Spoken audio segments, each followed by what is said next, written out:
చంద్రగోచారంలో తులరాశివారికి కొన్ని ముఖ్యమైన ఫలితాలు ఉన్నాయి. మూడవ ఇంటి ప్రభావం వల్ల మీ భావనలు మరియు ఆలోచనలలో స్పష్టత వస్తుంది. మీకు స్నేహితులతో సంబంధాలు బలోపేతం కావచ్చు. మీరు మీ మాటలను మెలకువగా వినియోగించగలరు, ఇది కమ్యూనికేషన్లో మంచి ఫలితాలు ఇస్తుంది.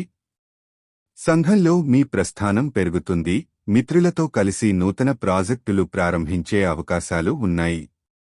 అయితే ఎలాంటి సమాధానాలు తీసుకునేటప్పుడు జాగ్రత్తగా ఉండండి, ఎందుకంటే అప్పుడప్పుడు అతి ఉత్సాహం నష్టానికి దారితీస్తుంది. ఈ కాలంలో మీకు కొత్త ఆలోచనలు, సృజనాత్మకత పెరుగుతాయి, మీ అభివృద్ధికి దోహదం చేసే అవకాశాలు ఉన్నాయి. సన్నిహితుల నుంచి మద్దతు పొందటం వల్ల మీరు మీ లక్ష్యాలను సాకారం చేసుకోవాలని ప్రయత్నించండి.